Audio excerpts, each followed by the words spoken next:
Mon mari ne se rassasie jamais. Le mariage, on l'imagine comme un refuge, un endroit d'amour, de douceur, de respect. Mais pour moi, c'est devenu une prison. Chez moi, il n'y a plus de repos, plus de répit. Jour et nuit, il me réclame. Même malade, même épuisé, même quand mon corps n'en peut plus, il insiste encore. Ce que je vais te raconter, c'est l'histoire d'Amina, une femme qui croyait avoir trouvé l'amour de sa vie. N'oubliez pas de vous abonner et de soutenir la chaîne pour plus d'histoires inspirantes. Au cœur d'un petit village du Sénégal, bercé par la chaleur du soleil et la vie communautaire, vivaient deux âmes que tout le monde voyait déjà unies par le destin, Amina et Karim. Depuis l'enfance, ils partageaient la même rue, la même mosquée, les mêmes jeux simples.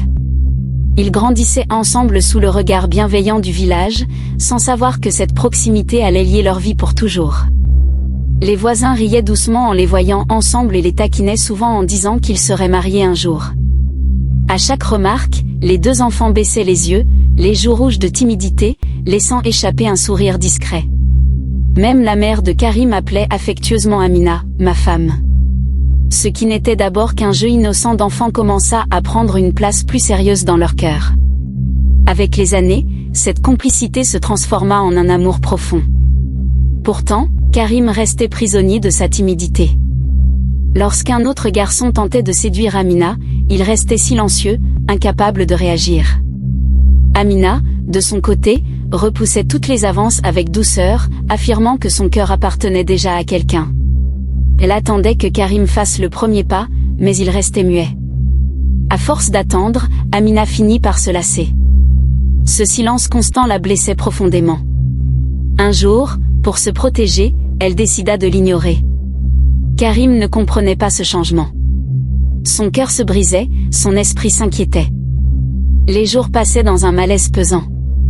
Il sentait qu'il était en train de perdre celle qu'il aimait, sans savoir comment réparer son erreur. Des semaines de silence passèrent jusqu'à ce que Karim réalise qu'il devait agir, sinon Amina lui échapperait pour toujours. Cette prise de conscience le bouleversa. La peur de la perdre fut plus forte que sa timidité. Il comprit que son silence n'était plus une protection, mais une menace pour leur amour. Il décida alors de parler, quoi qu'il en coûte. Le jour des 18 ans de Fatima, Karim emprunta un peu d'argent à sa mère et acheta un bouquet de roses. Il trouva Amina près du puits, en train de tirer de l'eau. Tremblant, il s'approcha et lui avoua enfin son amour, lui demandant si elle acceptait d'être sa petite amie. Amina sourit, émue, et accepta. Ce jour-là marqua le début officiel de leur relation. Dès lors, on les voyait partout ensemble, main dans la main. Ils rougissaient au moindre mot échangé. Beaucoup de jeunes filles enviaient Amina, mais Karim n'avait Dieu que pour elle. Leur amour semblait solide et sincère. Le village les admirait. Personne n'imaginait que derrière cette belle image se cachait une histoire qui allait peu à peu se transformer. 2 années s'écoulèrent. Karim, travailleur acharné, ouvrit 3 boutiques de vêtements importés. Sa réussite était éclatante. Il gagnait bien sa vie et était respecté. Amina se sentait fière de lui. Ils formaient un couple que beaucoup enviaient. Elle croyait que cette stabilité annonçait un avenir heureux, sans se douter que le plus dur restait à venir. Un soir, Karim se tint devant Amina et lui demanda de l'épouser. Elle hésita. Le mariage représentait un engagement immense qui lui faisait peur. Mais son amour pour Karim était plus fort que ses doutes. Elle accepta. Karim paya la dot sans discuter et leur union fut célébrée dans la joie du village. Amina répétait avec fierté qu'elle épousait son premier et unique amour. Amina emménagea dans la maison de son mari, prête à commencer une nouvelle vie. Les premiers jours furent idylliques. Karim se montrait tendre, attentif et amoureux. Elle se sentait enfin en sécurité. Tout semblait parfait. Elle croyait avoir trouvé le bonheur. Mais ce sentiment de paix ne dura pas longtemps, et la réalité du mariage se révéla bien différente. Lors de la nuit de noces, Amina connut une douleur qu'elle n'avait jamais imaginée. Elle souffrit en silence mais accepta de supporter par amour. Karim devint son premier homme.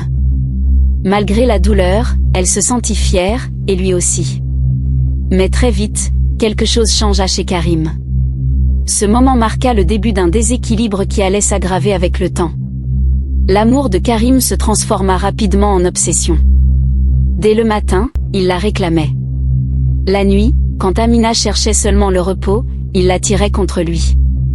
Même en plein jour, il quittait ses boutiques pour rentrer à la maison.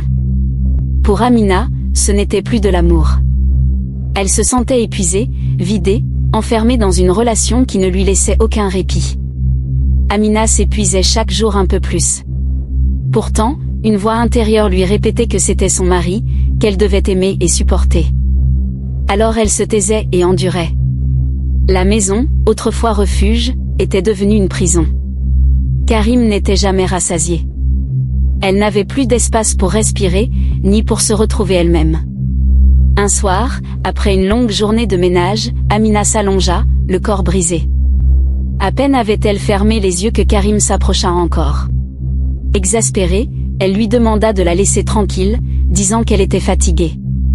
Karim tenta de se montrer tendre, mais Amina finit par crier et quitter la chambre.